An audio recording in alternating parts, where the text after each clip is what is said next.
Les zombies enquêtent sur les morts vivants, un fantasme en Occident, une croyance ancestrale en Haïti. On en parle dans le Grand Angle aujourd'hui.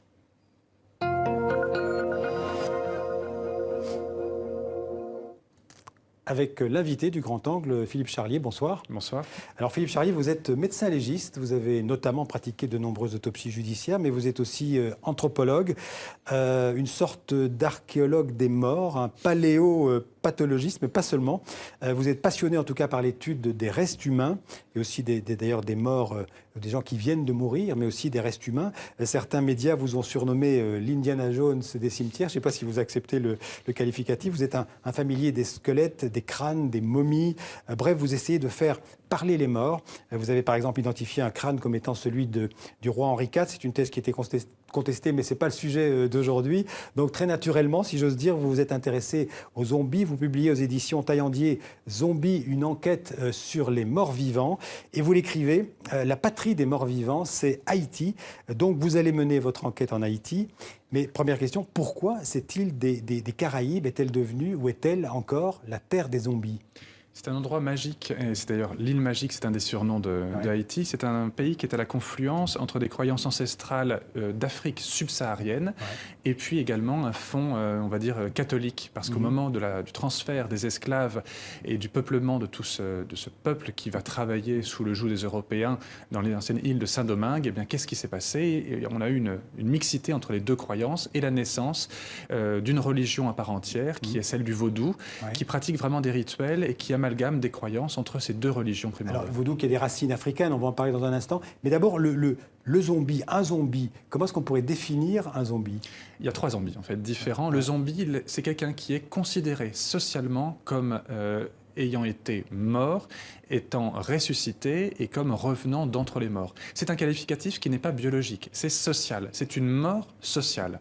Et c'est en ça que sur le plan anthropologique, c'est extrêmement intéressant. Parce qu'en fait, souvent, des Haïtiens sont mis à mort d'une certaine manière, et puis ils sont ressuscités quelques heures plus tard, et ils entretiennent la légende. Le zombie classique, celui qu'on connaît, c'est quelqu'un qui a été jugé par une société secrète, qu'on appelle les Bisangos, par exemple, ou Chanterelles, et cette société va faire une sorte de jugement de l'individu qui va plus vite, si je peux dire, que la justice classique haïtienne. Et on va le droguer à son insu, et on va le mettre dans un état de mort apparente. Et cette personne, ensuite, va être enterrée, mise dans un cercueil, et sortie la nuit après de son cercueil. Elle n'est qu'en état de mort apparente, mais extérieurement, on a l'impression qu'elle est morte. Et ce sorcier qui provoque cette mise à mort factice, qu'on appelle un beau corps, va ressortir le corps et continuer à donner des substances qui vont maintenir cet individu. On parle d'un poison qui provient du poisson. Oui, voilà, un poisson zombie qui vient d'un poisson, en l'occurrence, c'est la tétrodotoxine, et le poisson s'appelle le fougou. Mais il n'y a pas que ça. Il y a d'autres substances, notamment de la bave de crapaud ou autres, qui permettent le passage de la peau à cette substance. C'est un procédé qui est complexe et en plus, il faut y croire. Il y a une partie rituelle, une partie psychologique extrêmement importante. Et on peut dire que ça a pris, j'allais dire, particulièrement en Haïti, parce que la mort est partout en Haïti. La mort est partout pour des raisons de pauvreté, évidemment. Comment dirais-je, la mortalité est très forte en Haïti, aussi par l'histoire, à cause de l'esclavage. Et puis pour les Haïtiens, vous l'écrivez dans votre livre, il faut réussir sa mort. L'existence sur Terre permet principalement d'organiser sa mort. On est là pour vivre à préparer sa mort. Il y a une véritable fascination quand on est à Port-au-Prince, quand on va dans d'autres petites villes secondaires comme Cabanon ou Saint-Marc, etc. Eh bien, qu'est-ce qui se passe? Qu'est-ce qu'on voit? Énormément de maisons funéraires, autant de bars ou de tabac que de maisons funéraires. Et c'est vraiment, il y a une fascination pour la mort et pour l'organisation de ces funérailles. C'est quelque chose pour lequel on peut presque se ruiner. Et les morts sont partout. Ils sont dans les poupées vaudou, sur lesquelles on marche littéralement dans le cimetière principal de Port-au-Prince. Ils sont dans les sanctuaires, dans les Umfor ou ailleurs. La mort est partout, la mort fait partie de la vie quotidienne. On peut dire que l'origine de cette croyance magico-religieuse, comme vous le dites quelque part, c'est le culte vaudou qui vient d'Afrique de l'Ouest? Oui, c'est vraiment le fond d'origine. Le mot vaudou ou vandoun qui caractérise les zombies, à l'origine, ce sont les fantômes, ce sont les revenants. Et il a pris une acceptation un tout petit peu différente quand il s'est acculturé avec le fond catholique et les pratiques rituelles des Caraïbes. Mais le mot zombie, il existe aussi au Congo, par exemple, au Cameroun ou ailleurs, mais avec une acception un tout petit peu différente. Et vous l'écrivez aussi que dans la mort, l'haïtien rejoint l'Afrique. Donc il rejoint quelque part ce rite vaudou. Oui, il rejoint Pays Guinée, c'est-à-dire l'endroit. On dit qu'en Haïti, quand on meurt, l'âme, le petit bon ange, le gros bon ange, passe à travers les flots et rejoignent le royaume guinéen, qui est le pays ancestral où vivent les âmes, là dont toutes les âmes noires ont été tirées par les Occidentaux au moment du commerce triangulaire. C'est un retour aux sources. Vous avez pu assister à des rites zombies en Haïti? Bien sûr, heureusement. Et qu'est-ce que l'anthropologue que vous êtes a appris sur le rapport que les Haïtiens ont avec la mort, justement? L'anthropologue et le médecin légiste que je suis étaient particulièrement intéressés à assister à ces rituels qui font communiquer le monde des morts et le monde des vivants.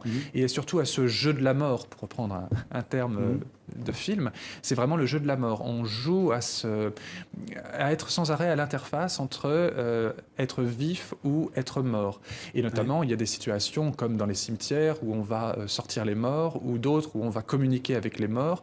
Il y a des funérailles qui sont chantées, mais pour lesquelles on sait que le cercueil est vide de corps, mais rempli de cailloux, parce que le corps est tellement important, tellement dangereux, qu'on n'a pas envie qu'il soit tiré par un sorcier, et on préfère enterrer un simulacre, mais déposer le vrai corps dans un autre endroit qui, lui, sera caché. Il y a ce fond de secret et de fascination sur la mort qu'on retrouve partout en Haïti. Et les Haïtiens, tous les Haïtiens, quelle que soit leur classe sociale, y croient aux zombies. C'est quelque chose qui fait partie vraiment de la culture, qui traverse toutes les classes sociales haïtiennes. Vous ne pouvez pas ouvrir votre journal, il y a une semaine sur deux, il y a un nouveau zombie réapparu, que ce soit à Cap-Haïtien, à Jacmel ou ailleurs. C'est systématique. Et même dans la vie quotidienne, on ne parle pas de chèque en bois, on parle de chèque zombie. Alors forcément, le fond vaudou est extrêmement décrié en ce moment par si je peux dire, les mouvements néo-protestants qui se servent en fait de l'apparition de ces zombies et qui provoquent parfois l'apparition de faux zombies pour critiquer la religion vaudou. Donc ça sert vraiment aussi de catalyseur de cette lutte actuelle de certaines églises néo-protestantes contre le vaudou. Les églises évangéliques en fait. Exactement. Qui s'implantent là aussi. Qui s'implantent là et qui, comme des sortes de multinationales, et qui présentent le vaudou comme de la sorcellerie. Le vaudou, malheureusement pour elles, n'est pas une sorcellerie, c'est une religion à part entière. Alors vous parlez souvent, vous citez souvent dans votre livre le mot de Loas, je ne sais pas si on le prononce comme ça. Les Loas. Les Loas. Ce sont les esprits en fait. Ce sont les divinités. Les Loas en fait, ce sont les divinités. C'est un des noms qu'on donne aux divinités, tantôt primaires ou secondaires.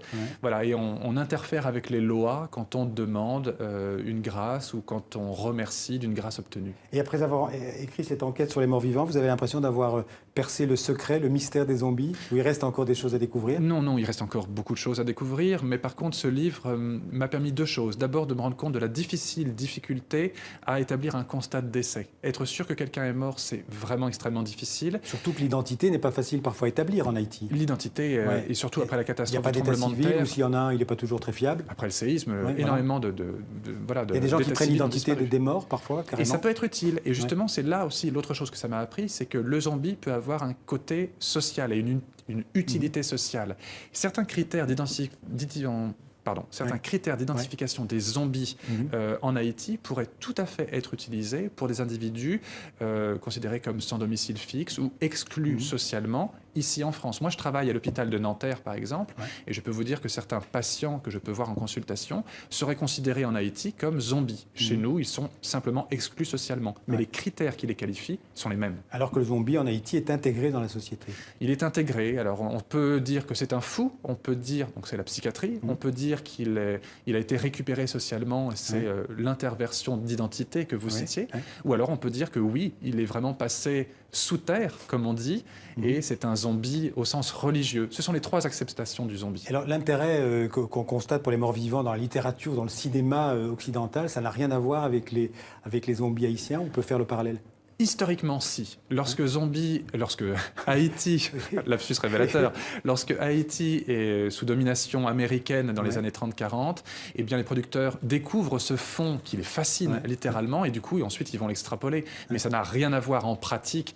Les zombies haïtiens ne sont pas des individus sanguinolents qui mangent des cerveaux et qui se promènent dans la rue. Mais au départ du cinéma américain, en tout cas, ça vient de là. Ça vient de là. L'origine historique, c'est Haïti. Mais ensuite, ça a fait fleurir, ça a complètement dégénéré, si je peux dire. difficile. Alors Philippe Charlier, comment vous est venue cette passion pour les morts, puisque vous êtes entouré de morts en permanence, ou de mourants, ou de squelettes, de morts vivants ou de morts tout court? Mon travail, c'est de faire de l'anthropologie médicale, et en l'occurrence médico-légale.